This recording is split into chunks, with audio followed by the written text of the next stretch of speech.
tardes, soy Susana Sarmiento, coordinadora del local de Burgos, de STEM Talenguel, y hoy estamos aquí en directo en Burgos para contaros cómo es el Centro Nacional de Investigación sobre la Evolución Humana.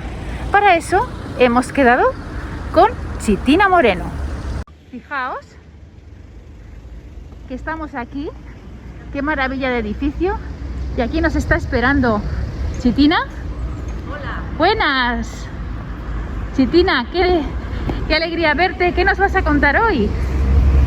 Hola, bienvenidos al Centro Nacional de Investigación sobre la Evolución Humana. Yo me llamo Chitina Moreno Torres Rodríguez Contreras y hoy os voy a enseñar el CNIE por dentro, así que acompañadme. Allá vamos. Cuéntanos qué es el Centro Nacional de Investigación sobre la Evolución Humana. El CNIE es un centro dedicado al estudio de nuestros orígenes, a través de 3 programas de investigación: paleobiología, arqueología y geocronología y geología. Estudiamos el pasado de nuestra especie, estudiamos su entorno, la ecología y sobre todo una parte muy importante, le ponemos una fecha a todos esos eventos que ocurrieron en el pasado. Yo creo que lo mejor es que os lo expliquen nuestros investigadores. Seguidme. Ya estamos dentro. Lo primero que quiero hacer es que una persona os dé la bienvenida y por eso vamos a subir hasta su despacho y así os voy enseñando también, mientras vamos avanzando, pues cómo es nuestro edificio.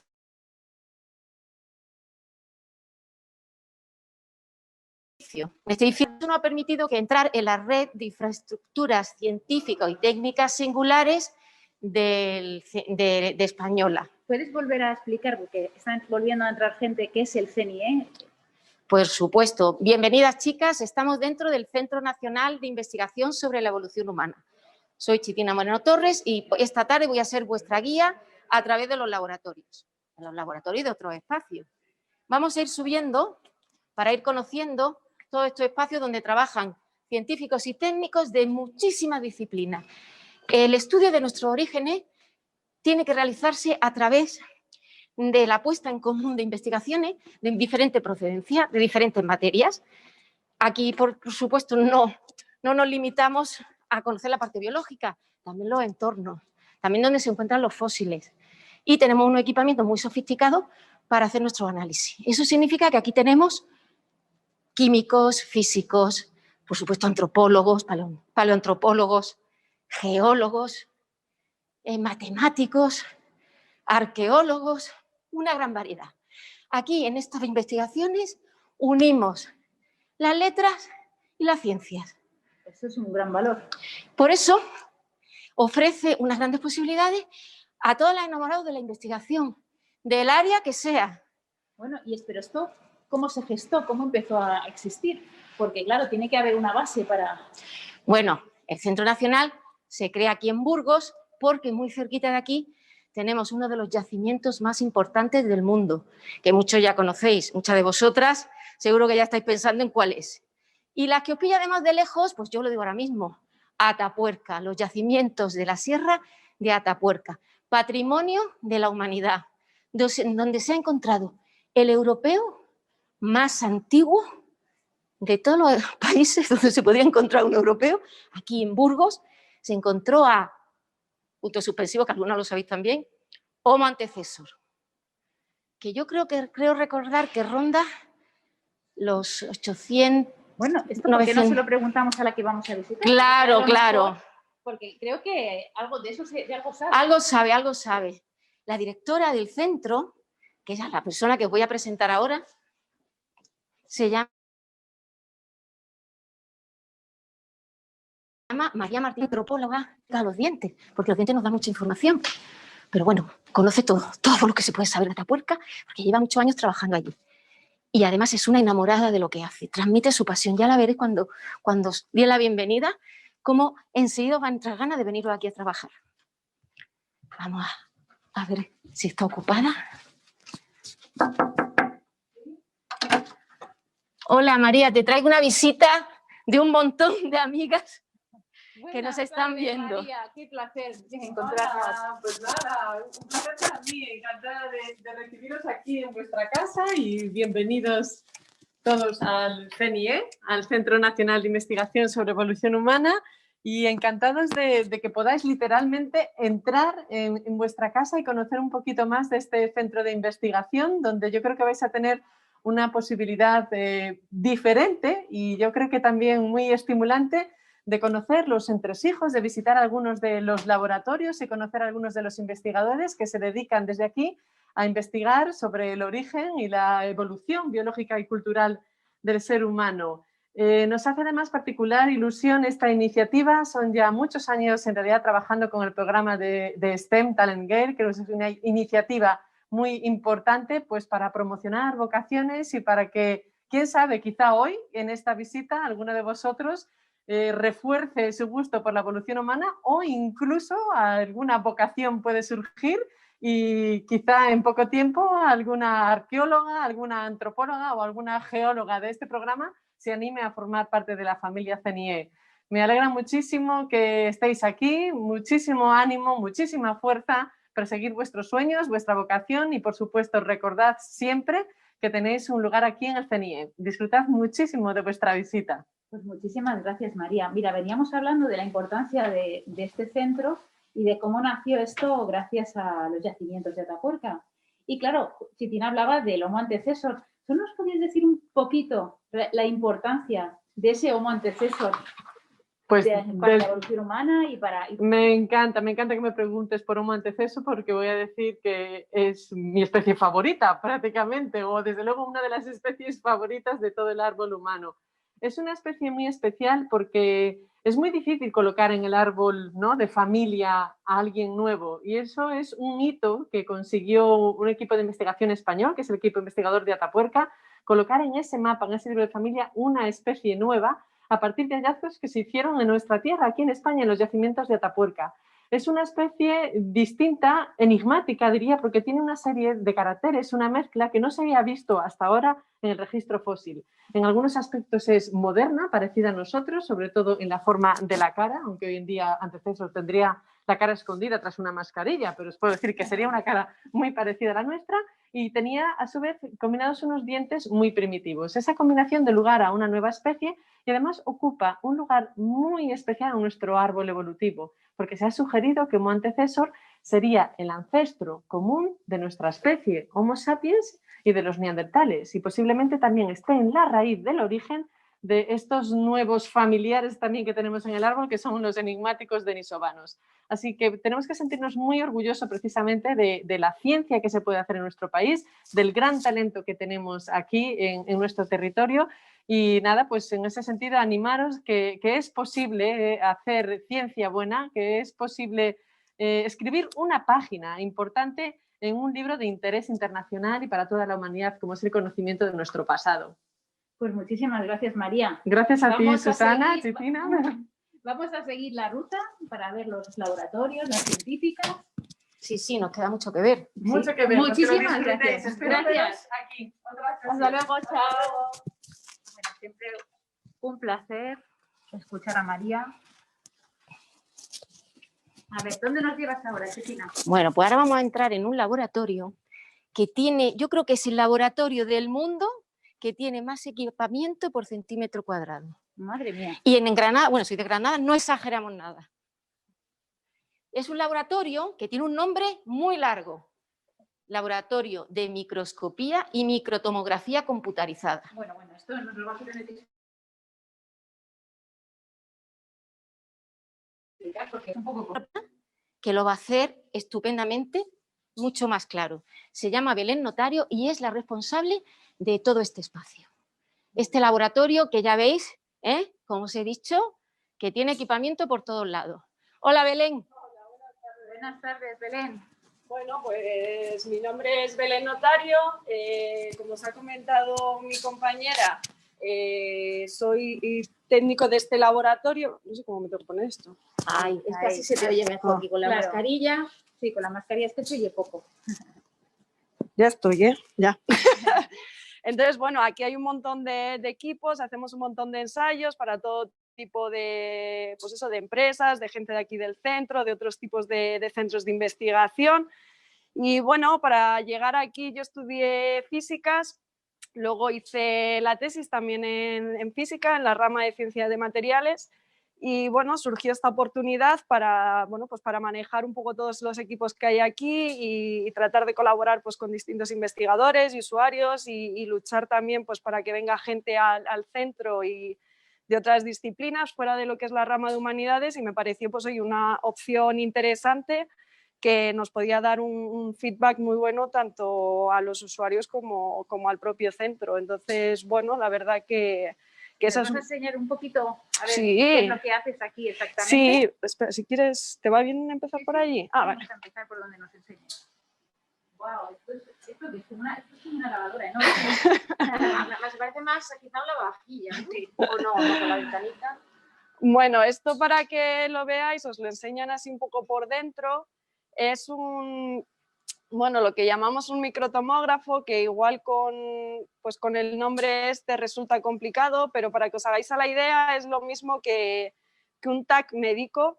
Entonces, lo que hacemos normalmente es escanear muestras, las hacemos un montón de radiografías, como las que nos hacen cuando nos hacemos daño y nos tienen que hacer una radiografía del brazo, pues exactamente igual a la pieza.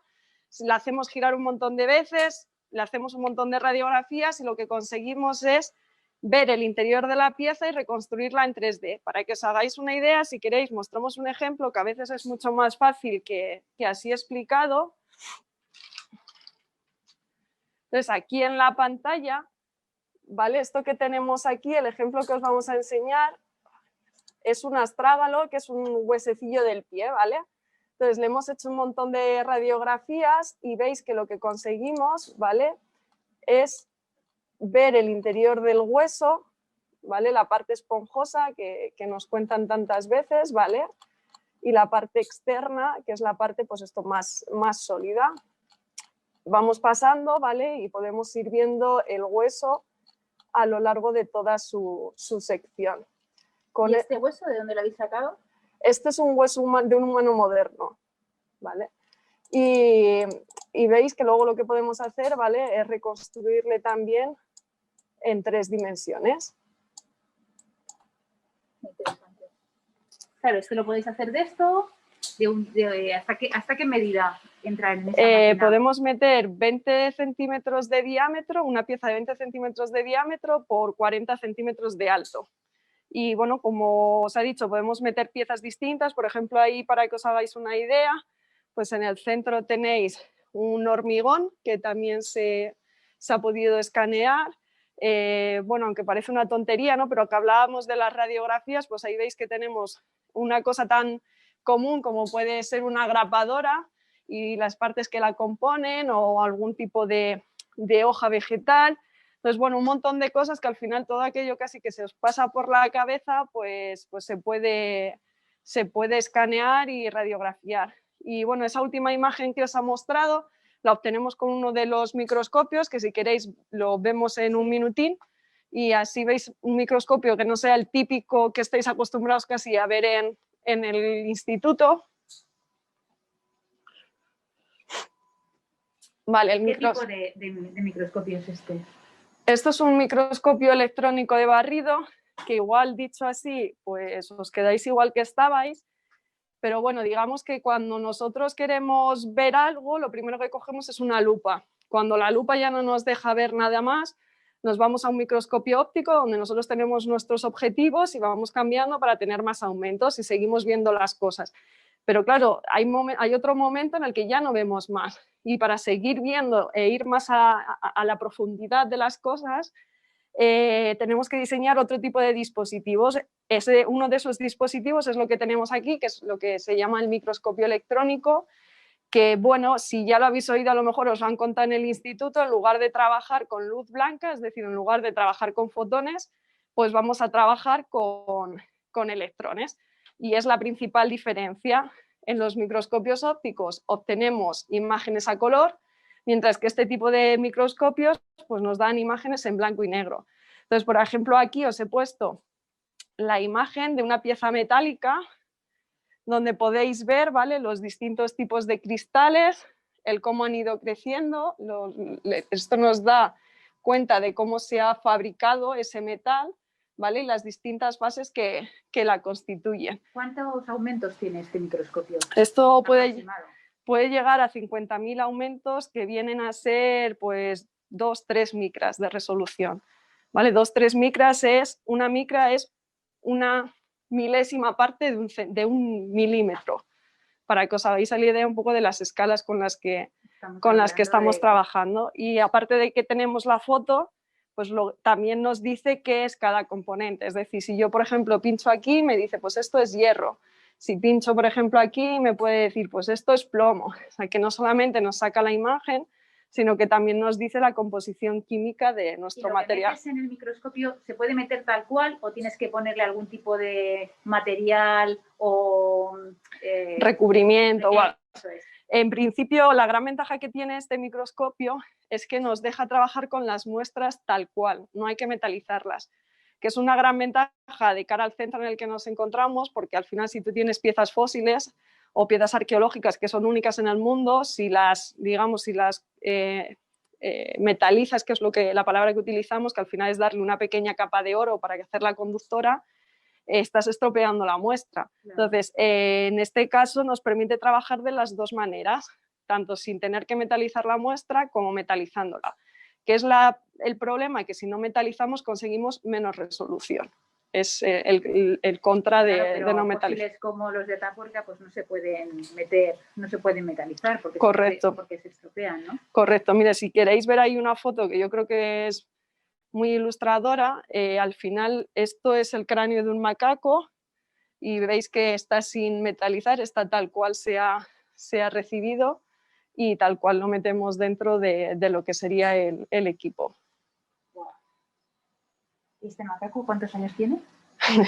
Bueno, este macaco era actual también, os cuento la historia si queréis.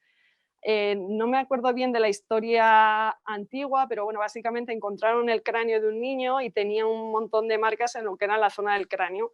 Y lo que pensaban era que había sido un ave rapaz el que, digamos, había desgarrado la parte del cráneo.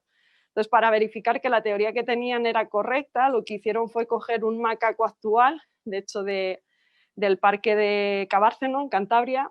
El macaco murió y entonces pusieron a las aves que tienen rapaces, que tienen ahí en el propio,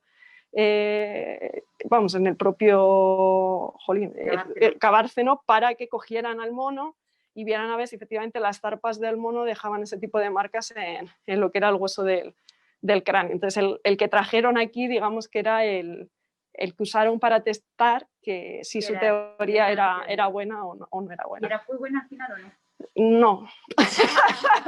No, pero bueno, oye, también o sea, no todo tiene por qué funcionar. El error también es un aprendizaje, que es algo que también es positivo en este mundo. Claro, claro. Y bueno, no sé, así un poquito así a rango general, pues es lo que tenemos por aquí. Otra serie de microscopios ópticos, pero que yo creo que estáis más que familiarizados a verlo. O sea, tu base, tú eres física. Uh-huh.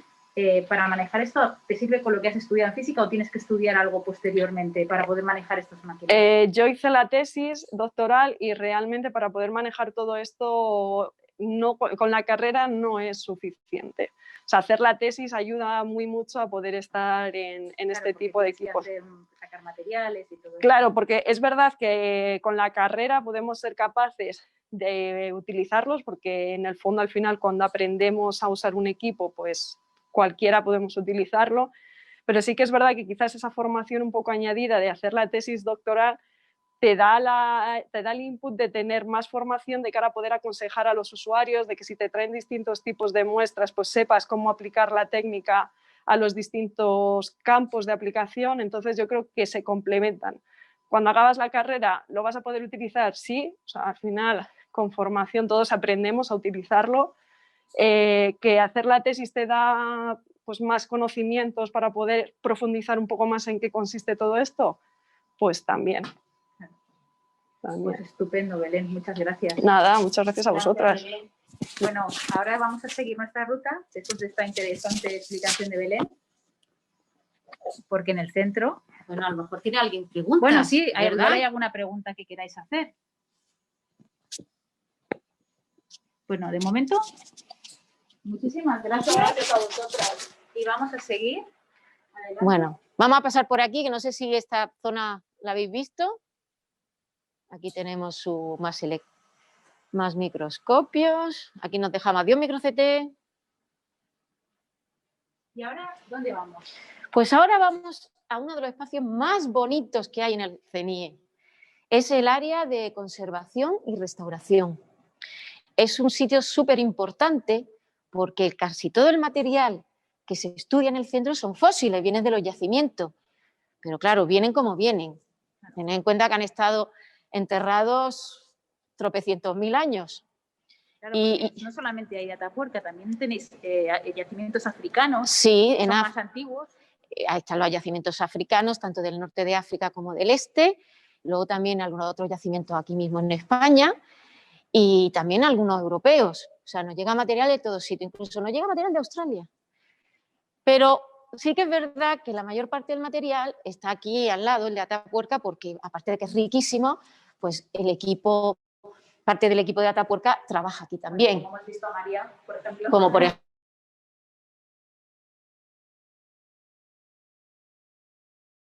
ejemplo. Micro-CT, ¿no? Era el aparato que hemos estado viendo para ver las cosas entre sí, sí. Es el micro-CT. Micro-CT, exactamente. Eso que tenía la ventanita. Pero si lo dices entero, sería... Microtomógrafo computarizado. Sí. Genial. Bueno, llegamos ya a la zona de restauración. Sí, aquí es la zona que os he contado, que es donde llegan los fósiles y también herramientas líticas para prepararlos, tanto para ser expuestos en el museo, porque no he comentado antes, pero tenemos aquí el Museo de la Evolución Humana aquí al lado. ¿Veis esas aspas rojas? Esas aspas que se ven ahí son nuestros vecinos. Más cerca. Sí, cuando subamos por las escaleras ya os explico lo bien avenidos que estamos y lo cerquita que estamos. Pero bueno, ahí volvemos. Una puerta sí, os la enseño luego. Bueno, pues estamos en esta área donde llega todo este material para prepararlo tanto para el museo como para estudiarlo o para depositarlo en nuestro depósito de colecciones, porque todo no puede ser expuesto. Hay todo tipo de materiales, pues tenemos... ¡Ay, esto es una preciosidad! ¡Qué maravilla! Bueno, a ver, explícanos, porque esto es no sé si se llega a ver, pero se ve que es un cráneo. Bueno, antes de que siga yo explicando, como ya he dicho a mí antes, siempre me gusta que hablen los expertos. Pues sí, mejor. Y entonces tenemos aquí que me acabo de encontrar una manera de decirlo, a Marina Martínez de Pinillos. Ella es antropóloga, su especialidad es la antropología dental. Eso es. Ha pasado bastante rato en este laboratorio. En este laboratorio y en el departamento de arriba. Y conoce muy bien también a Atapuerca. Y entonces estaba Susana enseñando a nuestros visitantes virtuales. Parte de los fósiles que tenemos aquí cerca. Igual nos podías contar tú un poco, si sabes lo que es. A ver, porque esta mañana han estado estas chicas. Esto es de Atapuerca. Sí, te voy a pasar el micrófono para que te oiga mucho mejor. Ahí. Bueno, aquí, desde luego, esto, quien lo contaría bien, son Pilar, Raquel y Sofía, que están trabajando aquí. Pero bueno, lo que tienen ellos expuesto aquí en el laboratorio de restauración es esta parte de aquí, son fósiles que vienen de la Sierra de Atapuerca, de los yacimientos de la Sierra de Atapuerca. Veis en la mesa un asta de ciervo que ha aparecido en los niveles inferiores, en el nivel 9 de la cima del elefante, ¿vale? Todo esto que hay en esta mesa sí que me parece que es todo perteneciente a la cima del elefante, el yacimiento al primero que nos encontramos en la sierra, nada más entrar. Este cráneo, ya no sé si es, a ver, de caballo. Este cráneo de équido. O sea, un cráneo de caballo, ¿eh? Sí, que se lo encontraron así de aplastado, que no... Sí, y más, lo que pasa es que está restaurado. Está muy restaurado, sí, los pequeños fragmentos los han restaurado las compañeras, y una pata de águila que también aparecía en ese mismo yacimiento. ¿Veis los detallitos? ¿Qué pasada? Está la pobre un poco machacada, pero... Es que esto es vamos, ¿de cuánto estamos hablando? Pues Para hablamos. que se hagan una idea de cuántos años. Millón 200 aproximadamente. 1.200.000. Eso es. Se dice pronto. Y después, esto ya es más reciente, no sé exactamente el yacimiento en sí, es Ojo Guareña, sí, creo que es Ojo Guareña. Pone Palomera. Cuba la Palomera, Sí. pero no sé si es de Ojo Guareña, de Ana Isabel Ortega, sí, creo que sí. Esto es reciente, sí, es de nuestra época, es Sapiens, Estas son vaya. las suturas, ¿no? Sí, las suturas craneales. Y esto sería joven. Estos son jóvenes. Sí, ¿no? lo que pasa que bueno, el tema de la sutura craneal sí, pero no es uno de los más precisos. Lo que pasa que esta, por ejemplo, es la sutura, esta de aquí arriba es la coronal, esta tenemos que explicarles qué es una sutura. La unión existente entre los huesos del cráneo. El hueso del cráneo no es una bóveda perfecta, no es una bóveda un solo hueso, sino que son varios huesos unidos entre ellos por suturas. Esas suturas se van cerrando conforme va pasando el tiempo, efectivamente. Y Benjamina, la niña que aparecía en la cima de los huesos, tuvo una patología que se conoce como craniosinostosis, que es la unión prematura. Una patología sería una enfermedad que es la unión prematura de los huesos del cráneo, la fusión que se le fusionó dentro del vientre materno y bueno, pues eso produjo deformidad craneal, retraso psicomotor y demás, porque en la actualidad existe esta enfermedad, pero lógicamente pues en cuanto se detecta se opera. En aquel momento no, hablábamos de hace medio millón de años, pero ya existía esa patología. Y aquí tenemos una mandíbula. Y veis aquí los dientecitos.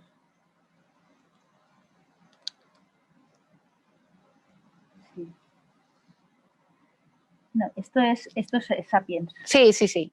Esto es Sapiens. Un enterramiento Ojo Guareña, que estamos hablando de medio millón, ¿no? No, Ojo Guareña es actual. ¿Actual? Bueno, actual, me refiero a Holoceno. Holoceno. Yo creo que esto de aquí es Holoceno. ¿Holoceno de cuánto estamos hablando? Bueno, el Holoceno son... el Holoceno aparece en... Neolítico. Sí. Neolítico puede ser... 10.000 años, pero esto es... Bueno, dice sí, que es moderno. Es moderno para estar relativamente... Bueno, sí, para este centro, pero esto hablamos, no sé si son 3.000... No lo sé exactamente la cronología de este enterramiento. Bueno, sí, es un enterramiento.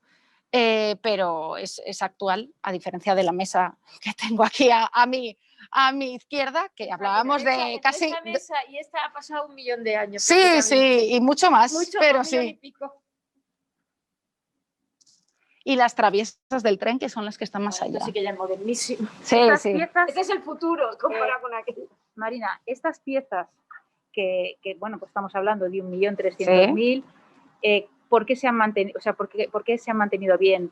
Bueno, son muchas las condiciones que se dan para que estos fósiles, para que la Sierra de Atapuerca hoy en día haya sido nombrada Patrimonio de la Humanidad, pues entre otras cosas por la joya que conservan dentro de los estratos. Tienen las características para que se... Precisas, para que la humedad y temperatura adecuada, entonces durante todo el paso de estos años los restos han quedado encerrados en un estuche de arcilla que han permitido su conservación hasta nuestros días. Entonces, esa es una de las claves. Bueno, y ya que veo esto de aquí encima, ¿por qué no nos explicas cómo se descubrió Atapuerca? Porque estos restos que vemos en esta mesa tienen un poco...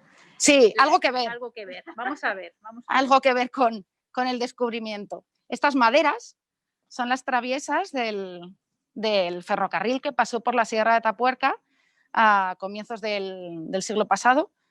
¿Qué son unas traviesas? Las vías, ¿vale? Las vías... Cuando vamos al tren... Las vías del ferrocarril por donde van los trenes, bueno, pues actualmente son de hierro, ¿vale?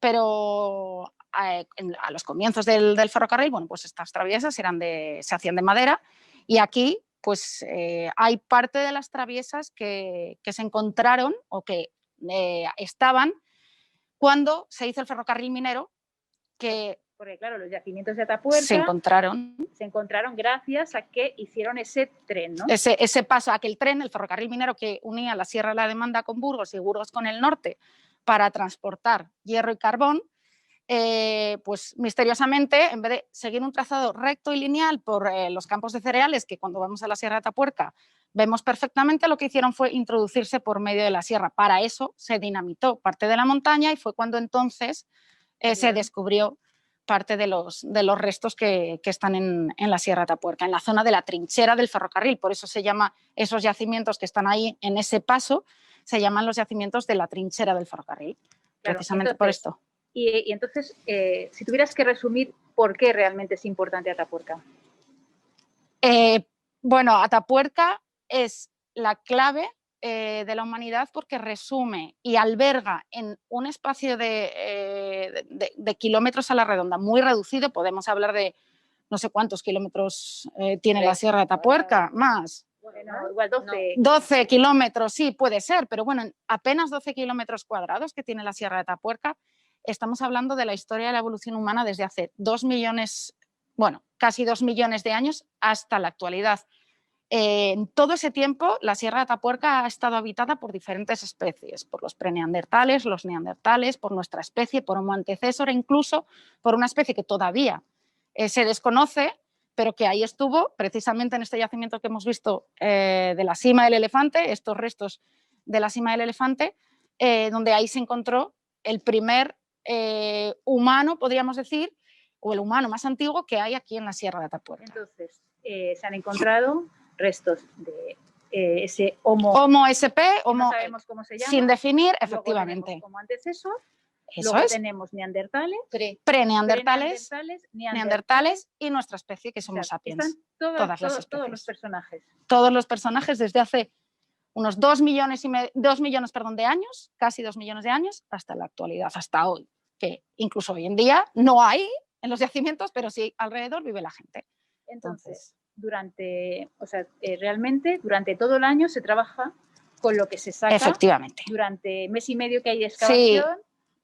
La excavación comprende mes y medio, más o menos, desde mitad de junio hasta todo julio, en donde se sacan numerosísimos restos fósiles y arqueológicos también, de diferentes yacimientos, de diferentes cronologías, y durante el resto del año lo que se hace es investigar, restaurar y guardar todos esos restos que se han encontrado durante esa campaña. Claro, y en esa campaña, ¿cuánta gente en época normal? Sí, vale. Este año pasado con el COVID fue Pues diferente. unas 150, 200 personas de 40 nacionalidades diferentes. Y aquí ahora mismo en el CNIE, ¿cuánta gente trabaja? En el CNIE, en plantilla somos unos 57, pero hay que añadir también las estancias de investigadores que pasan aquí un tiempo, los becarios que se incorporan durante su tesis, así que el número fluctúa. En un momento dado puede haber 80, en otros 100, en otros 60, depende un poco de la época del año también. Por aquí también se produce una dispersión en épocas de campaña, porque no solo hacemos campañas de excavación en Atapuerca, también hay campañas en Old Dubai, en Argelia y en otros sitios de la península. Así que hay mucho movimiento aquí en el CNIE. Y bueno, y ahora con el tema este de las mascarillas, pues hacemos bastante teletrabajo también dentro de lo posible. Yo quería decir una cosa que a mí me gusta parte del trabajo que realiza Marina. Porque es parte como tuyo y tuyo. Sí, también. Bueno, ella es especialista en dientes. Y los dientes, como ella os dirá, son los que más cosas nos cuentan sobre nosotros mismos. Y sobre como el árbol, antepasado. ¿no? Sí, la caja fuerte del código genético. Sí, la caja fuerte o la caja negra, como fuera la caja negra de un avión. Cuenta todos los secretos. Y por eso nosotros iniciamos una campaña que yo creo que te la cuentes tú mejor, porque somos las madres de la campaña. Sí. Pero tú eres ella la parte científica, y es la campaña de recogida de dientes del ratón Pérez, que nos ha llevado a tener una colección de dientes de leche, de dientes de cidos maravillosa. Sí. Y ya dejo que tú cuentes el resto y que enseñes las cositas que... Las maravillas que hemos conseguido. Eso, gracias a las donaciones de verdad que sí. Un montón de niños, de niñas y de no tan niños. O sea, que es un proyecto, la verdad, un proyecto maravilloso. O sea, vamos a ver. O sea, estáis trabajando para el ratoncito Pérez. Claro. O sea, sois las ayudantes del ratoncito Pérez. Sí, colegas, yo diría colegas. Lo de ayudante no me suena tan bien. Sí. Y entonces recogéis dientes de leche. Eso es, desde que se le caen a los niños. En el año 2014, una loca y yo, pues empezamos a dar vueltas a la materia gris que tenemos aquí dentro y dijimos, bueno, dientes, me dijo, ¿te interesan dientes? Digo, claro, ¿cómo no me van a interesar si estudio dientes? ¿Por qué no hacemos? Entonces, ese año se nos ocurrió hacer en la Noche Europea de los Investigadores la primera campaña de recogida de dientes de leche de los niños de Burgos, en principio, que serían los que vinieran aquí a darlos, a donarlos. Se nos fue de las manos. Sí, fue un Ese exitazo. año, en 3 horas, que dura la Noche de los Investigadores, que duró ese taller, más de 500 dientes, recogidos. Fue increíble. Fue, la verdad que... Sí, porque Lo además no es solo recogerlo. Claro. No, claro. Entonces, esa campaña tuvo tanto éxito que hasta la sociedad nos pidió, por favor, seguid, que queremos traer más dientes, ¿cómo podemos hacerlo otros años? Pues todos los años, desde el 2014 hasta incluso el año en el que estamos, bueno, el año pasado, el 2020, con esta pandemia, hemos seguido con todas las medidas de precaución que teníamos que tener, hemos seguido recogiendo dientes. Entonces, esos dientes, lo importante de esta colección ya no es solo el número de dientes que hemos conseguido en estos 7 años de recogida, que son aproximadamente 3.000 dientes los que ya llevamos recogidos, sino que estos dientes que nos dan los donantes nos los dan con información asociada. Nosotros pedimos que nos rellenen los padres una hoja, que la tengo ahí, es una hoja muy sencilla, unos datos muy sencillos, pero que a nosotros nos dan mucha información para poder después hacer diferentes investigaciones, no solo en el ámbito de la paleontología, sino también en ámbitos forenses. Claro, porque lo que pasa es que normalmente se encuentran muchos dientes claro, a ver, en yacimientos, pero claro, dientes de leche no se suelen lo encontrar. importante, hay más colecciones de referencia de dientes, hay bastantes. Explica qué es una colección de referencia. Una colección de referencia es una colección que te sirve para investigar y que mucha gente la puede utilizar con fines de investigación. Entonces, no es una colección privada, sino que es una colección que está abierta a la comunidad científica. Entonces, que cualquiera puede venir aquí si necesita ver, decir, sí, bueno, he encontrado unos dientes en un yacimiento. efectivamente. ¿Con qué lo puedo comparar para saber si son de niño o no? Aquí lo que tenemos ahora es esta colección de dientes de leche, de dientes de niños, que va a poder servir para compararla, y de hecho ha servido ya para compararla con los dientes de Homo antecessor, que es la especie que vivió en Grandolina, en la Sierra de Atapuerca, hace casi 1 millón de años, y que también eran individuos inmaduros, eran niños. Entonces, Bermúdez de Castro y el equipo de Bermúdez de Castro pues ya publicó un artículo con la comparación de estos dientes de esta especie, de estos Homo antecessor, que viven en la sierra, con otras especies y entre ellas con los dientes de leche de la colección del ratón Pérez. Entonces, lo importante no es en sí, como decía, el número de dientes, sino toda la información asociada a cada pieza dental. Sabemos que el diente que nos traen perteneció a un chico o una chica, qué edad de caída del diente tiene, cuándo se le cayó el diente a ese chico o a esa chica, información también de dónde nació, bueno, información también más allá de esos temas, sino de lactancia materna, lactancia mixta, es decir, recogemos información que quizá ahora pueda parecernos que no nos dé demasiados datos, pero quizá en un futuro pues toda la información que se pueda tener pues servirá. Marina, y no nos has contado cuál es tu formación. Pues yo me licencié en Humanidades aquí en la Universidad de Burgos por Patrimonio Histórico, hice después la tesina, ahora es el TFM, la tesina de investigación con José Miguel Carretero sobre técnicas forenses de identificación de víctimas de un cementerio, iba a decir, una de las fosas comunes de Costaján, que aparecieron unas fosas comunes de la Guerra Civil en Aranda. Esa fue mi tesina.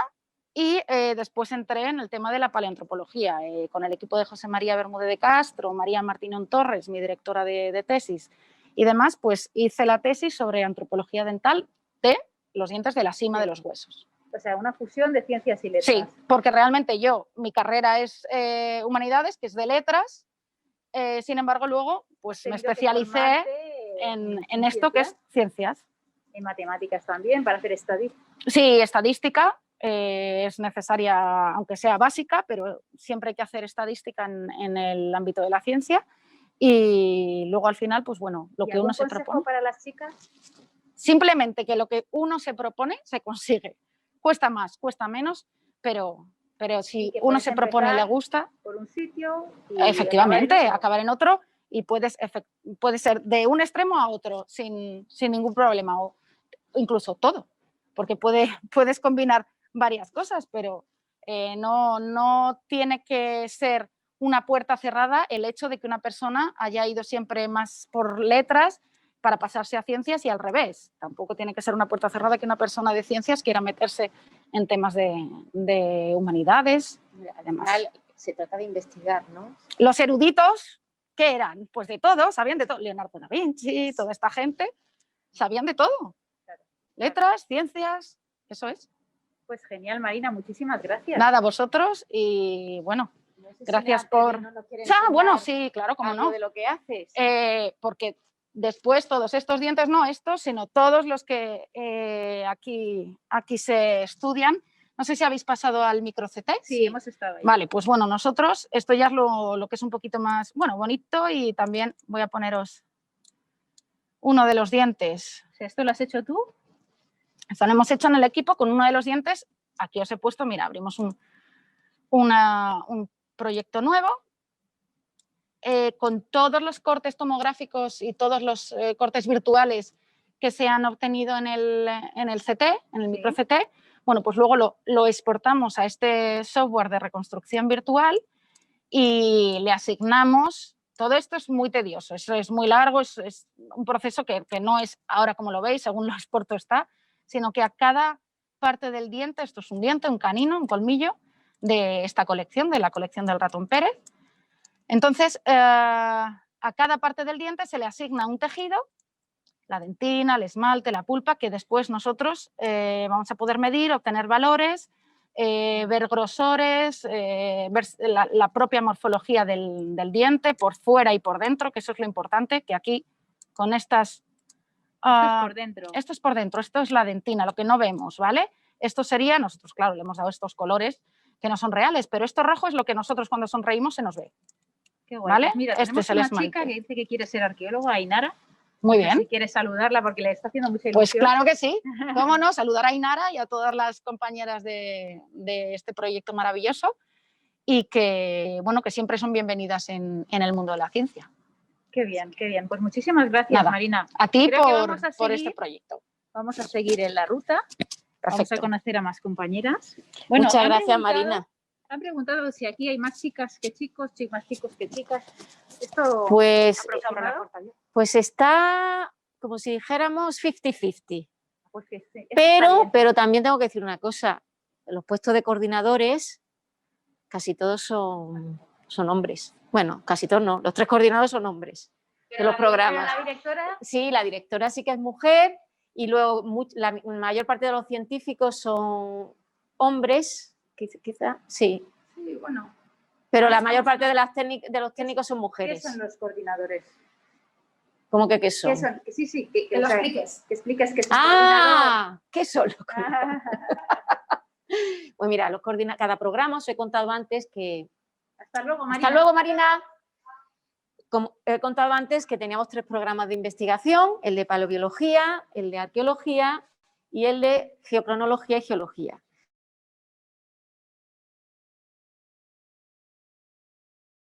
Y cada programa tiene un coordinador encargado de dirigir a su equipo, al equipo que forma parte de ese programa, decidir cómo va a ir la línea de investigación. Es el director, el jefazo de ese programa. Ah. Y claro, normalmente en la ciencia está ocurriendo que casi todos los puestos de dirección se encuentran hombres. Es lo que se llama el techo de cristal. Cuando empieza la carrera investigadora hay más o menos la misma cantidad de hombres y mujeres, incluso más mujeres en muchos casos, haciendo tesis.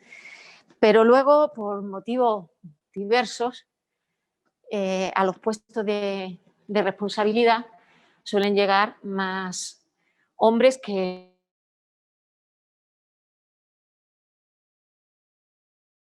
mujeres. No debía ser tan descarado, por lo menos, y que hubiera cierta paridad. Vamos a subir ahora a la tercera planta. En la tercera planta nos vamos a encontrar con uno de los laboratorios, con un conjunto de laboratorios muy importantes que pertenecen a uno de los programas que he mencionado. el de geocronología. Por aquí vamos a hacer un descansito. Susana, Para ver. porque eso de hablar y de subir la escalera a la vez, agotador. Y así aprovecho para que veáis lo cerquita que estamos del Museo de la Evolución Humana. Este es un edificio que se construyó en el 2009 y que por el arquitecto construyó este edificio, sino que creó una caja muy grande de luz en el que está tanto este centro de investigación como el Museo de la Evolución Humana y un auditorio y palacio de congreso. Y lo bueno de tener al museo al lado es que hay muchísima relación entre el área de conservación y restauración y lo que es, y todos los fósiles expuestos. Bueno, ahora está cerrado, pero la evolución humana, ¿podéis hacerlo virtualmente en este momento? Bueno, pues todos esos fósiles originales que podéis ver de Atapuerca pasaron por esta sala donde hemos estado con Marina. Allí fueron restaurados y puestos a punto para ser exhibidos. ¿No nos han escuchado? ¿Ah, no? No, porque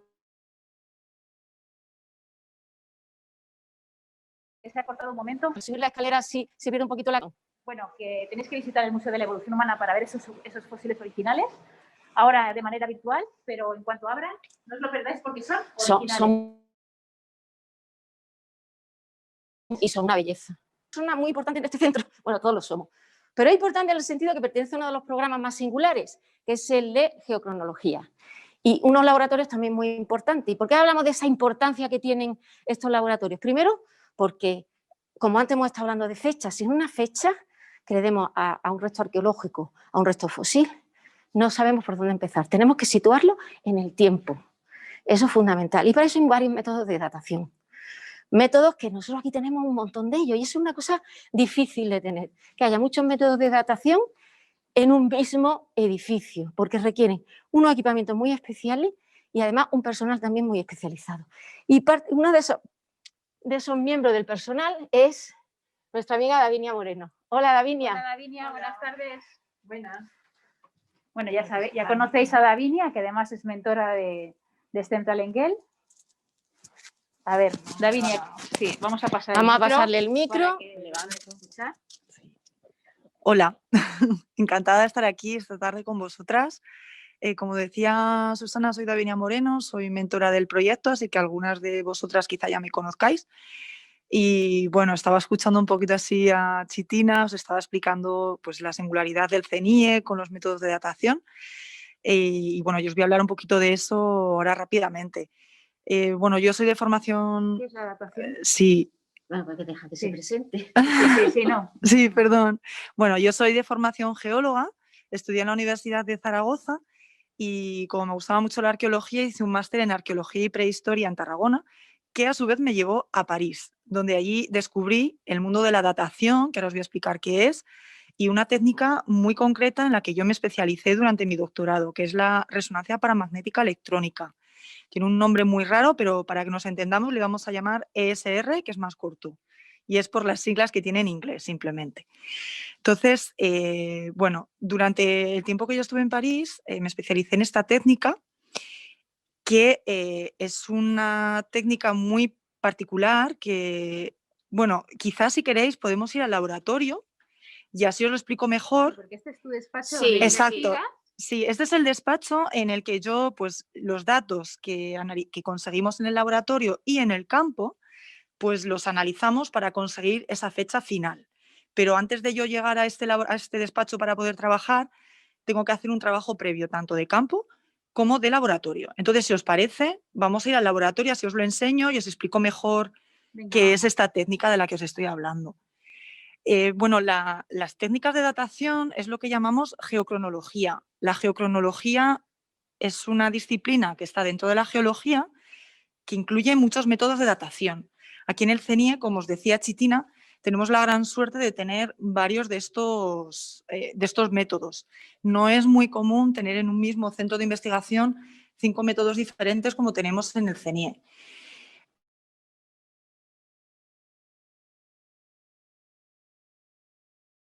Estos métodos son muy comunes, que conseguir una fecha, nos permiten decir qué edad tiene un fósil.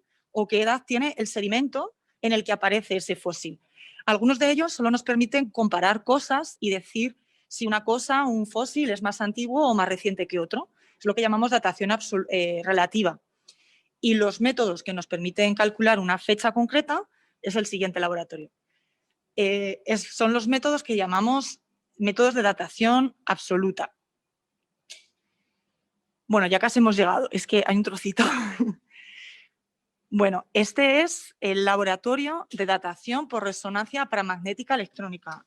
¿Tienes la llave? Sí. Es que Chus ha cerrado, perdón, es que está el laboratorio cerrado. Nada, esto, para eso están las llaves. Sí, sí, Ya porque me hemos has avisado avisado que íbamos a venir, pero la costumbre. Bueno, pues aquí estamos entrando en el laboratorio de resonancia paramagnética electrónica. Aquí enfrente lo que estáis viendo es un espectrómetro de resonancia paramagnética electrónica, otra vez, que es lo que nos permite medir un dato fundamental para conseguir la fecha, y es saber pues, cuánta radiactividad ha absorbido la muestra durante el tiempo que ha estado enterrada. Nosotros, como muestra, entendemos los granitos de cuarzo que están en el sedimento. Nosotros, en el laboratorio, cogemos todo el sedimento que hemos cogido en el campo y extraemos los granitos de cuarzo, porque todo lo demás, pues la materia orgánica, las piedrecitas, las arcillas, todo lo que hay, eso no nos sirve. Tenemos que eliminarlo, aislar los granitos de cuarzo y cuando ya los tenemos sueltos, los medimos con este aparato y nos dice... ¿Y cómo lo coges en el campo? O sea, ¿en el campo lo puedes coger de normal, de día, sin ningún problema, o tienes que ir de noche? ¿O cómo tienes que hacer? Pues eso es una particularidad de esta técnica. Nosotros lo que hacemos es medir, como os decía, la radiactividad que queda absorbida por esos granitos de cuarzo y esto ocurre cuando los electrones se mueven dentro de nuestros granitos de cuarzo. Ellos se quedan atrapados en unas trampas de las cuales no pueden salir. Pero si les ponemos en contacto con la luz del sol, sí que pueden salir, porque la luz del sol les genera una energía que ellos necesitan para salir de esas trampas.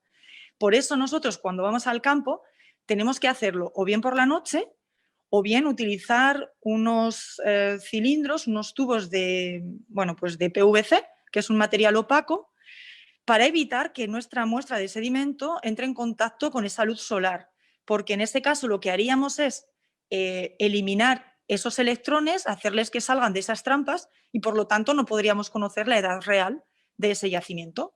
Entonces es una particularidad tanto de esta técnica como de otro método de datación que también tenemos en el CNIE, que es la luminiscencia. Ambos métodos se caracterizan por eso. Nosotros necesitamos medir una señal que si la muestra está en contacto con la luz del sol, se pierde. Entonces, por eso trabajamos principalmente de noche. Y toda esta preparación de muestras en las que separamos los cuarzos y quitamos todo lo demás, lo hacemos en unos laboratorios sin luz. Utilizamos una luz roja muy específica para evitar que esa señal se pierda. Por eso son dos técnicas que son pues a veces un poquito ingratas, porque son condiciones un poquito duras a veces, ¿no? Y bueno, pero al final son dos metodologías muy útiles que se utilizan en un rango de edad que va entre pues, los 5 años, es decir, podemos datar por luminiscencia cosas de hace 5 o 10 años, hasta los 300.000 años. Y con ESR, con resonancia paramagnética electrónica, podemos datar cosas entre unos 100.000 años hasta 1 o 2 millones de años. Es decir, que solo con estas dos técnicas podemos datar cosas entre 5 o 10 y 10 años hasta por lo menos 2 millones de años. Es decir, abarcamos prácticamente todo el periodo cuaternario, que es el momento en el que aparece el ser humano y en el que se centra todo el estudio de evolución humana y prehistoria. Os voy a enseñar también un equipo que utilizamos en el campo para medir esta radiactividad natural que os digo que cogemos, o sea, que hace que los electrones se muevan y nos permitan medir esa señal. Esto lo iba a preparar, pero al final no he tenido tiempo, así que... Vamos a poner esto pegadito en el jersey para que pueda... Es muy rápido de hacer. Vale. Esto que os voy a enseñar, nosotros cuando vamos al campo llevamos muchísimas cosas, pero esto es fundamental. Es fundamental porque este aparato nos va a dar una medición de la radioactividad natural real en el campo, que de otra manera no podríamos conocer. Y es muy importante para los cálculos que luego hacemos en el despacho con el ordenador. Este aparato, esto es como un mini ordenador, se ve bien, ¿no? Esto es como un mini ordenador al cual le conectamos esta sonda que, bueno, así parece como que es algo súper complicado y tal, pero al final no es tan complicado. Aquí, en esta zona roja, dentro hay un cristal que tiene una característica y es que absorbe muy bien la radioactividad. Entonces, cuando conectamos esta sonda con este ordenador y medimos la radioactividad en el campo, lo que obtenemos es un espectro que vemos aquí en esta pantalla y que nos dice si ese sedimento es muy radiactivo, es decir, tiene muchos elementos radiactivos, mucho uranio, torio, potasio, son elementos radiactivos que son los que generan la radiactividad que todos hemos escuchado hablar en la televisión algunas veces, que es peligrosa y que puede provocar daños a las personas. Pero de forma natural existe en la naturaleza en unas dosis muy bajas, es decir, unas cantidades muy pequeñas que no nos afectan, pero sí nos permiten utilizar esas modificaciones que esta radioactividad produce en el cuarzo para datar, ¿vale? Básicamente, muy rápidamente, es lo que hacemos en este laboratorio. Pero como os decía, hay muchos más métodos y si queréis, vamos a pasar al laboratorio de al lado y vemos otro método. En este caso, como os decía, es un método de datación relativa. No nos va a dar un número, como sí que hacemos con luminiscencia o con ESR, que podemos decir, este fósil tiene 500.000 años. Con este otro método, lo que vamos a decir es otro tipo de cosas, ¿vale? Que también son muy importantes, pero que no nos dan un numerito.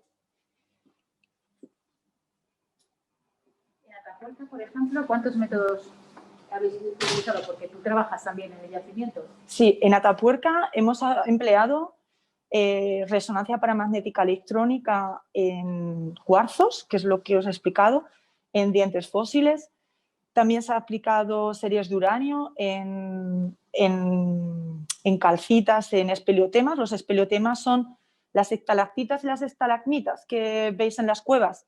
Pues generalmente se les llama espeleotemas. Pues también se ha aplicado. También se ha aplicado la luminiscencia, diferentes variaciones de la luminiscencia, el paleomagnetismo, que es lo que vamos a ver ahora, y carbono 14, no estoy segura, a lo mejor en algún yacimiento más reciente. Carbono 14, que es el que normalmente conocíamos más, es para cosas más modernas, ¿no? Claro, para cosas muy recientes, como máximo 50.000 años.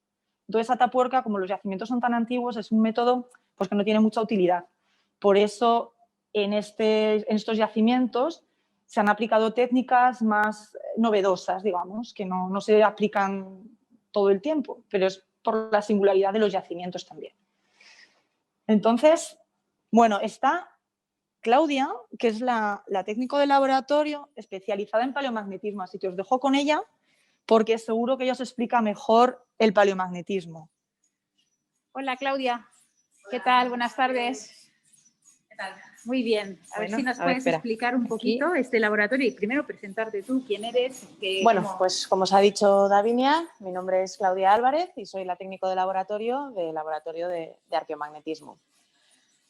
Os puedo contar, os voy a contar un poquito qué es lo que hacemos en este laboratorio. Sí. Yo soy geóloga, ¿vale? De formación, tengo la licenciatura en geología y hice la tesis doctoral también precisamente aquí, en este laboratorio, o sea que lo tengo bastante conocido. ¿Y qué hacemos aquí fundamentalmente? Bueno, lo que hace el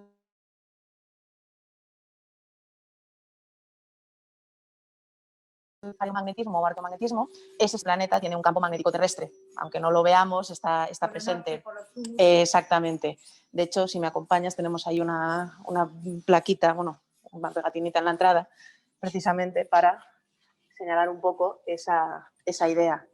Entonces, esta es la forma más sencilla de representar el campo magnético, como si fuera un imán, ¿vale? Que es lo que magnetiza esas brújulas que a nosotros nos dicen dónde está el norte y dónde está el sur. Lo hemos establecido por convenio. ¿Qué ocurre con este imán hipotético que tiene en el interior del planeta que genera el campo magnético, que es esto que veis aquí, que en realidad se le llaman líneas de fuerza? Pues que ese imán, ¿vale? Esta forma tan sencilla de representarlo, ese imán es un culo inquieto. A lo largo de la vida del planeta no ha estado siempre en la misma posición. Sus polos han ido girando 180 grados a veces, o a veces, oye, unas pequeñas variaciones, lo que se conoce como excursiones, que parece que va a girar del toro, pero que no, me vuelvo a la posición que estaba.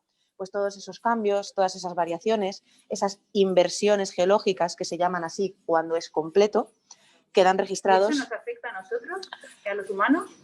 A nosotros directamente no debería afectarnos en el sentido que nosotros somos muy poco ferromagnéticos, pero el hecho de que cambie la orientación del campo sí que afecta a la intensidad del campo. Entonces, en el momento en el que haya una inversión magnética, habrá algunas zonas en las que ese campo que nos protege de rayos solares, polvo cósmico, rayos gamma, beta, etcétera, ¿vale? Habrá algunas zonas cuando esté girando, cuando esté cambiando ese campo magnético, que digamos que ese escudo será menor, esa intensidad del campo magnético será menor, nos protegerá menos, entonces sí que nos podríamos ver afectados por las consecuencias del campo, pero no nos vemos afectados por el campo magnético, o sea, por las consecuencias de que cambie, pero a nosotros físicamente no, porque aunque tenemos hierro, que es el mineral básico con el que trabajamos nosotros, que es el que se ve afectado por el campo magnético, es el que reacciona, son ferromagnéticos, tenemos muy poquito como para que nos afecte el campo magnético a nivel biológico. Entonces, como os decía, esos cambios quedan registrados en los minerales y es lo que hacemos nosotros aquí en este laboratorio.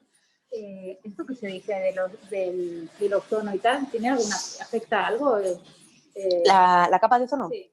¿Algo? A ver, hay estudios en los que sí se ha visto que está demostrado, o sea, borrad demostrado, me he dicho demostrado, está relacionado, ¿vale?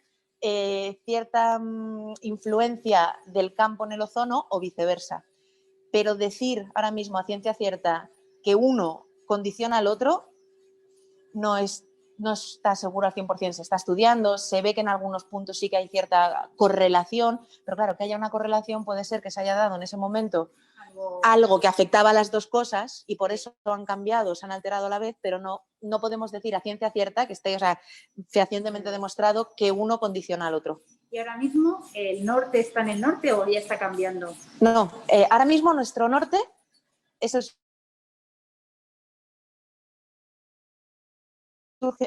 nuestro norte geográfico.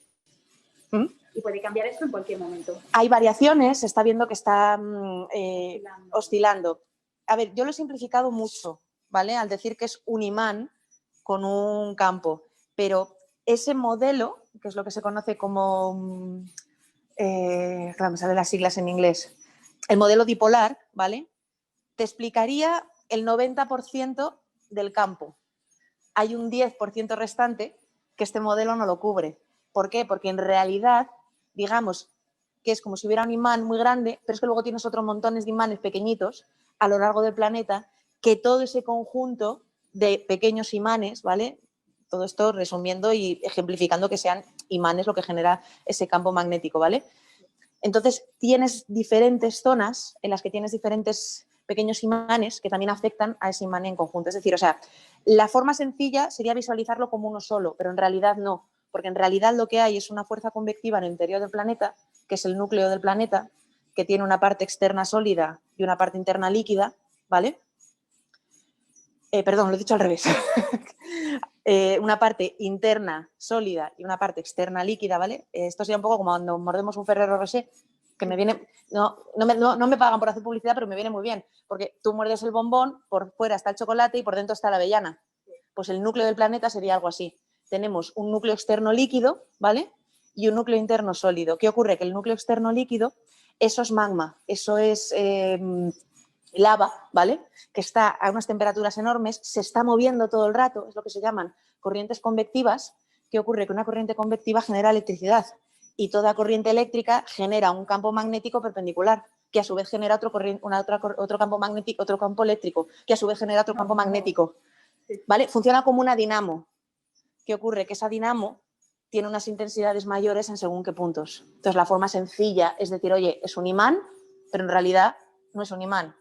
O son como múltiples imanes que condicionan. Entonces, hay oscilaciones, hay variaciones, hay cambios. Puede ser que a lo mejor estamos viendo que ese campo magnético está moviéndose hacia un lado, oye, puede ser variación secular, porque es que aparte luego de girar así, también va moviéndose así.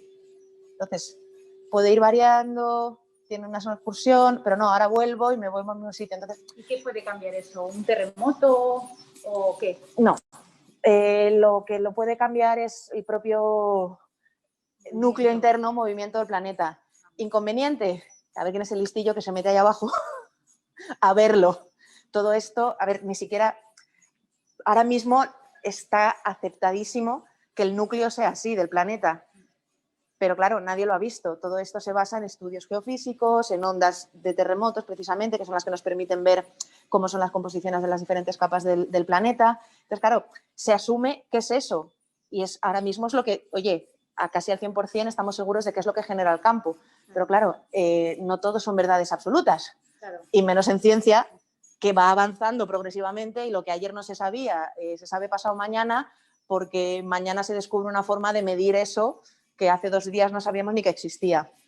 Entonces, yo os cuento lo que sabemos hasta ahora. Pues muchísimas gracias. Vale, Está muy bien así todo lo muy... que nos has contado.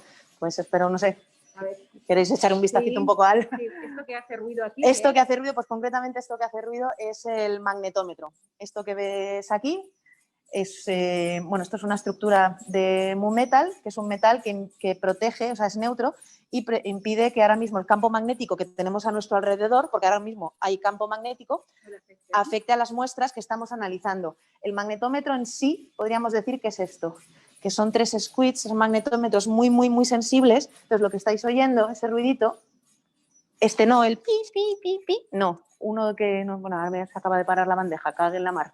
Pero no sé si veis que hay una bandejita ahí al fondo, pues ahí tenemos muestras que lo que hacen es meterlas hacia el magnetómetro y las sitúan justo en el punto medio de este cabezal que veis aquí.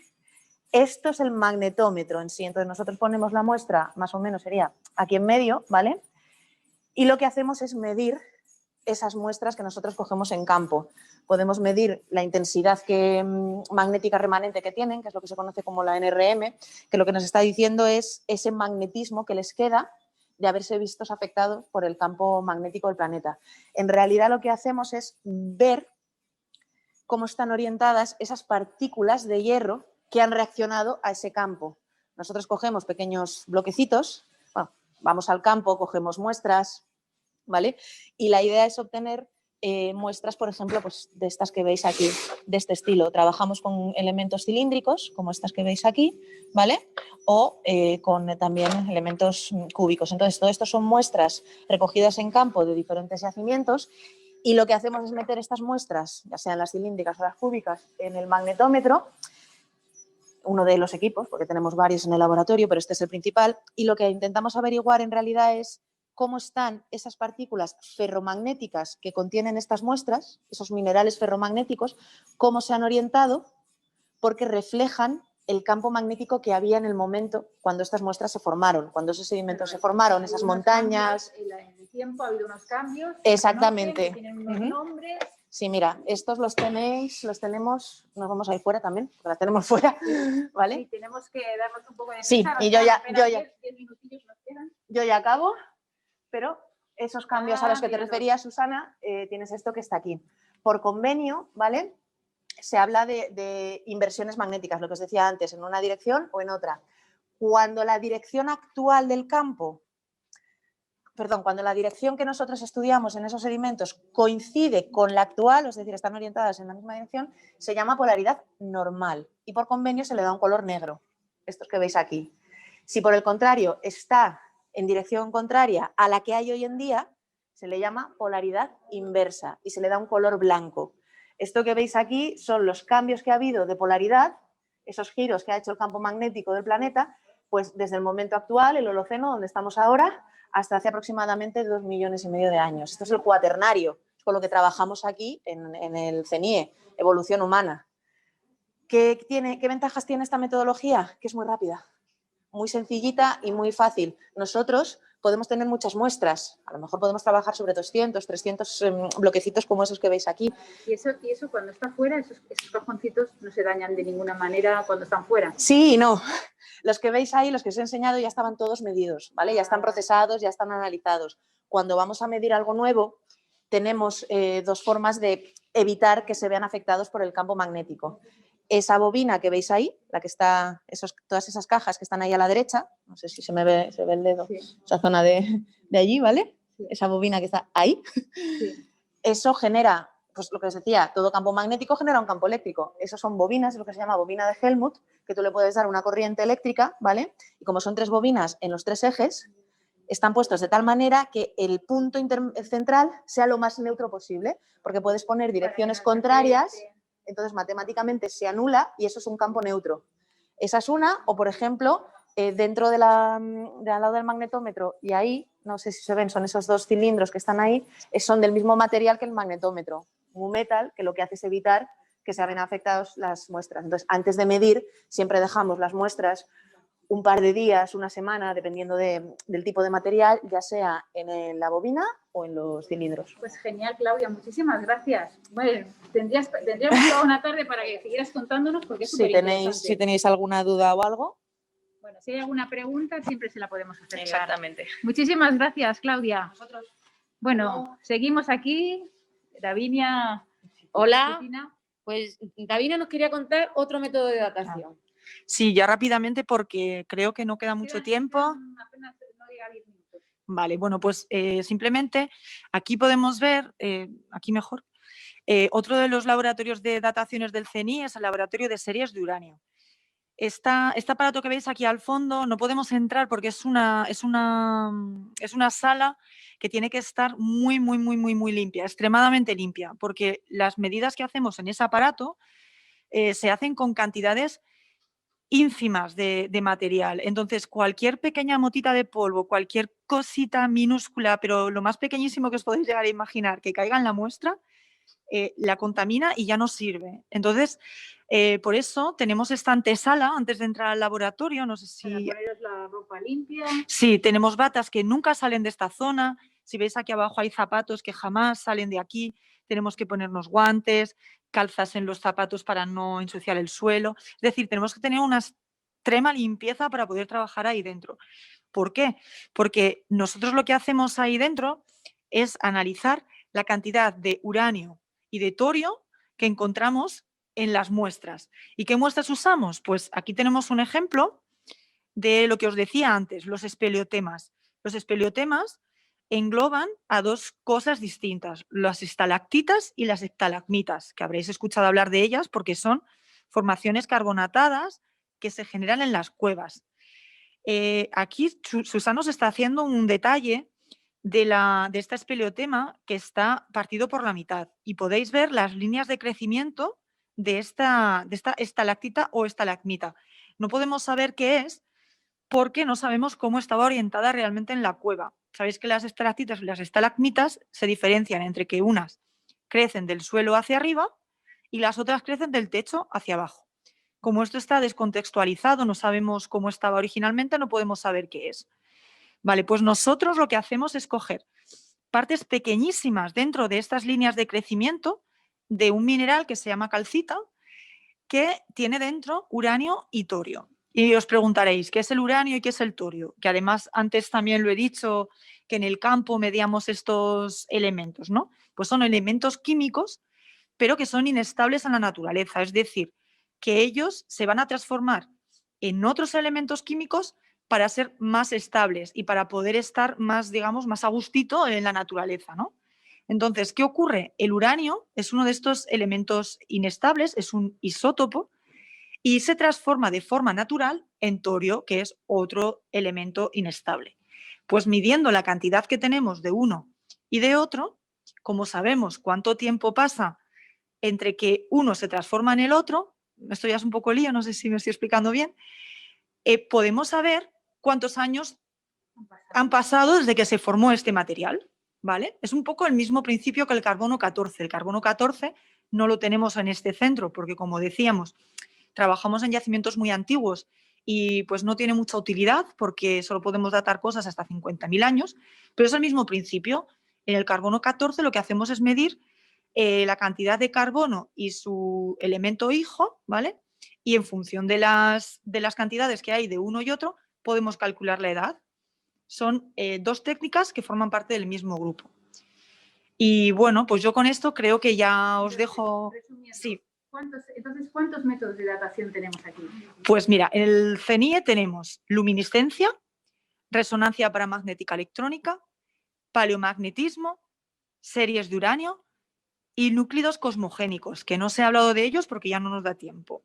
Pero otro día, si queréis, podemos hablar de ellos. O sea, tenemos 5 métodos de datación, con los cuales podemos datar hasta unos 5 o 6 millones de años, porque los núcleos cosmogénicos permiten datar mucho más antiguo todavía que la resonancia paramagnética electrónica. Es decir, que utilizando uno o varios métodos podemos datar todo el cuaternario, incluso un poquito más. El cuaternario son 2,6 millones de años, para que lo sepáis. Pues muchísimas gracias, Davinia. De nada, a vosotras y no os sé si dejo. nos da tiempo, Chitina. Bueno, yo creo que... Muchas gracias, Davinia. Yo creo que antes de irnos, os voy a enseñar una sala que os va a encantar. Aunque solo sea para entrar un momentito. Sí, sí, hombre, tenemos que entrar porque es donde guardamos nuestra colección osteológica de anatomía comparada. ¿Qué eso significa? ¿Y qué es una colección osteológica de anatomía comparada? Pues ahora lo vamos a ver, porque yo creo que una imagen en este caso vale más que 1000 palabras. Vamos a ver. A ver si no se nos... sorpresa nos... ¿Qué sorpresa os aguarda? Pues un sorpresón. A mí es la sala que más me gusta. Pues me siento muy acompañada en esa sala. No sé si ya estáis empezando a ver algo. Pues aquí entramos en una sala donde tenemos una colección de huesos de animales del Pleistoceno europeo. Son animales, muchos de ellos ya extintos, porque ya no están en Europa, y otros pues que sigue habiendo en la actualidad. ¿Esto qué es? Bueno, a ver, ¿qué puede ser con un cuerno así, Susana? Bueno, un rinoceronte. ¡Ay, muy bien! Pero antiguo. Pues un poco antiguo sí que es, porque este tipo de rinoceronte ya no se encuentra en Europa. El color tan peculiar no es que tuvieran el hueso de ese color, sino que en el terreno donde se encontró debía ser volcánico, de algún tipo de material que tintó el hueso. Este hipopótamo, evidentemente, también es un fósil, es un resto fósil. Tenemos todo en nuestros cajones, tenemos guardado el resto del hipopótamo. Y luego tenemos también animales actuales, como por ejemplo las películas de Estados Unidos, ¿no? como este bisonte europeo. Este es el europeo. ¿Y por qué sabemos? Y aquí tenemos un buey almizclero. Bueno, ¿y cómo saben? Por ejemplo, yo os puedo decir que este es una réplica, porque es otra cosa que no he dicho. En esta colección tenemos cerca de 600 ejemplares. La mitad, más o menos, son originales y la otra son réplicas. ¿Cómo distinguimos por aquí cuál es original y cuál es una réplica? A ver, enfoca este. Esto es una réplica. Ahí, y ahora enfoca este.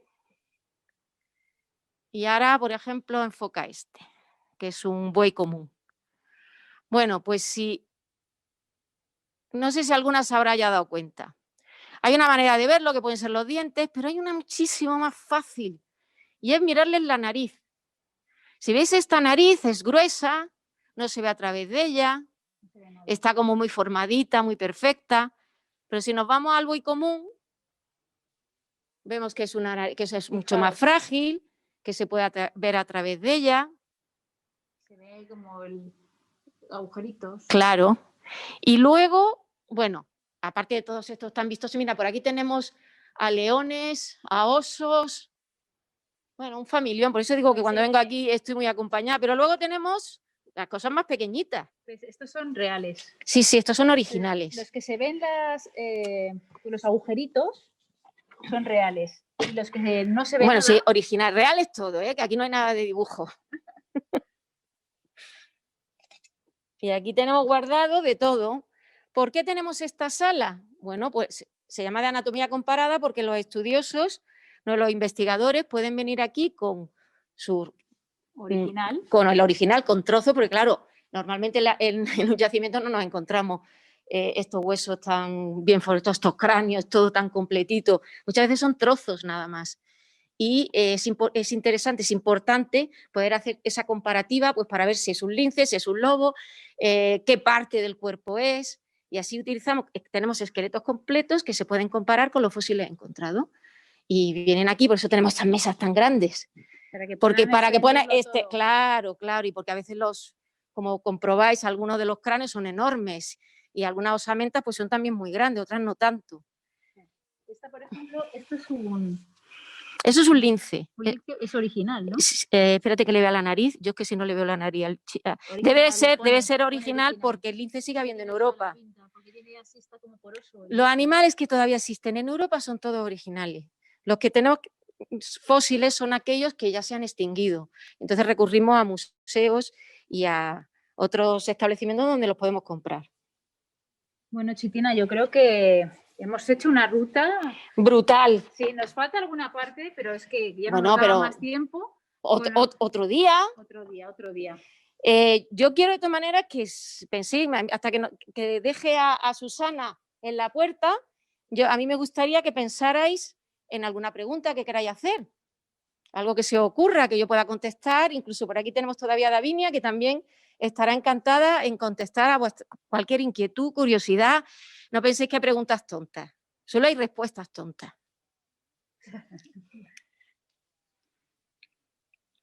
Bueno, pues es que ha sido estupendo. Yo, para mí, lo que me parece más interesante es la mezcla de ciencias y letras y de cómo está todo fusionado, como la necesidad de, pues a veces de las humanidades y la necesidad de la ciencia, o sea, todo es ciencia. O sea, que, sí. O sea, que aunque estemos en letras o en ciencias, lo importante es el método científico, que eso lo hemos estado hablando todo este mes, que lo utilizamos para nuestra vida diaria. Aquí lo vemos en todas las cosas que se hacen, ¿no? Sí. También me parece esa parte muy interesante. Bueno, que aquí tiene cabida todas las áreas del saber prácticamente, así que ninguna de vosotras puede decir, no, es que yo allí no encajo. Todas, cualquiera que sea vuestra orientación profesional, aquí encontráis un hueco, porque hay de todo. Yo misma, yo no he hecho ciencia. Una pregunta, a ver. Que no han entendido muy bien la diferencia entre original y réplica. Ay, a ver.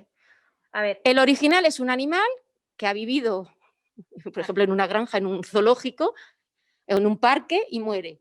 Y entonces hay empresas que los recogen, los preparan y los venden. Y entonces aquí, ay, mira, nos han vendido un buey común y lo traemos aquí. Como por ejemplo, ¿no? Este es un original, totalmente. Un original. Los dientes son originales. Sí. Igual que este también es original. Este bisonte europeo actual. Pero luego hay otros que ya no están en Europa. Porque se han extinguido. Están a lo mejor en otras partes del mundo, pero no en Europa. Y entonces, ¿qué hacemos? Queremos seguir teniéndolo, pero ya no podemos encontrar un cadáver de estos bichos. Pues y encontrar un fósil en estas condiciones es súper complicado. Entonces recurrimos a comprarlo a un museo que los tengan o a empresas que se encargan de ello. Y están hechos, exactamente, están fabricados. Están hechos con resinas, son copias exactas de otros. Sí, exactamente, y son caros, ¿eh? Sí. Bueno, vale dinero todo, no te vayas a creer que porque sean originales, estén muertos, se hayan muerto y estén allí, no los van a dar gratis. Todo esto porque requieren un proceso, los tienen que preparar. Así que esta colección, aquí donde la veis, se ha hecho una gran inversión, lo que os puedo decir. Una pregunta para ti. Quieren saber, por lo menos un poquito, qué es el núcleo cosmogénico. Uy, eso es un poco complicado de explicar tan rápido, pero bueno, los núcleos cosmogénicos son elementos químicos que no existen en el planeta Tierra, que se generan no existen de forma natural, es decir, no se van a formar en una montaña o en un río o en un lago de forma natural, como podemos encontrar potasio, uranio, torio, hierro, litio, exacto, los elementos de la tabla periódica. Los elementos de la tabla periódica son elementos químicos que se generan en la naturaleza en el planeta Tierra. Los núcleos cosmogénicos son elementos químicos que se generan cuando la radiación cósmica, perdón, no me salía la palabra, los rayos cósmicos que vienen del espacio exterior, que proceden la mayoría de ellos del Sol, entran en contacto con nuestra atmósfera. Y cuando digo que entran en contacto es que esa radiación cósmica choca con elementos químicos que de forma natural están en nuestra atmósfera o en la superficie de los continentes, y esa colisión de elementos genera un elemento químico nuevo. Pero si no existiera esa colisión previa con los rayos cósmicos, ese elemento no se encontraría en el planeta. Entonces, cuando nosotros lo que hacemos es que podemos medir la cantidad de esos elementos, digamos, extraterrestres, entre comillas, ¿no? Y eso nos permite saber también la edad del sedimento o de la roca que queremos datar. Vale, y para acabar, nos preguntan ¿por qué decidisteis hacer esto y qué es lo que más os gusta de lo que hacéis? Bueno, yo creo que lo que nos mueve a casi todos los que estamos en este centro es la curiosidad, el saber. Y no hay nada más interesante que saber de dónde narices venimos, que es una pregunta que nos llevamos haciendo muchos años. Aparte, en este centro pues, conoces todo tipo de científicos, de investigadores de muchísimas ramas y estás aprendiendo Y de muchos países. Y de muchos países también. Y te pone en contacto con tanto conocimiento, tantas cosas diferentes, que cada día podemos decir que cada día es una aventura. Y no paras de seguir aprendiendo, porque eso realmente es lo que te mantiene más vivo, ¿no? El estar aprendiendo cada día. Y eso hace este trabajo muy especial. ¿Y para ti? Pues yo digamos que es un poquito vocación desde que era pequeña, porque mi padre es un gran apasionado de los fósiles y desde que nací pues Eres de un sitio especial, hay que claro. decirlo. Ella es de Ricla. Yo vengo de Ricla, de un pueblo de Zaragoza muy conocido por las jornadas de paleontología aragonesa que empezó a organizar mi padre con un par de amigos más y bueno, en el año 90, y yo siempre cuento esta historia, pero es verdad, en el año 93, en esas jornadas, se trató sobre la evolución humana de los primeros humanos en Aragón. Y se invitaba a expertos en la materia que vinieran a dar conferencias y talleres para niños. Yo en aquella época era una niña, yo tenía 11 años o 12 años. Y uno de los talleres lo impartió José María Bermúdez de Castro, que es uno de los codirectores de los yacimientos de Atapuerca. Y él nos enseñó cómo medir los huesos humanos y nos enseñó a interpretar esa información y saber qué podíamos saber de esos huesos simplemente midiéndolos. Y a mí eso me fascinó. Entonces yo ya con 12 años, sí, yo con 12 años ya dije, yo de mayor quiero ser como este señor. Yo quiero ser paleontóloga y quiero trabajar en Atapuerca. Entonces, bueno, pues todo lo que hice a partir de entonces en el instituto, sobre todo, pues yo ya decidí estudiar ciencias, luego decidí estudiar geología, porque en Zaragoza no hay biología, que son las dos ramas por las cuales puedes hacer paleontología. Y bueno, pues eso luego me llevo pues lo que os contaba antes, a estudiar un máster y así que es vocacional. Yo creo que nos vamos a despedir, vamos a que nos vean a las 3. Muchísimas gracias por habernos acompañado. Esperamos que os haya gustado esta super visita al CNIE que nos han dado estas grandes profesionales.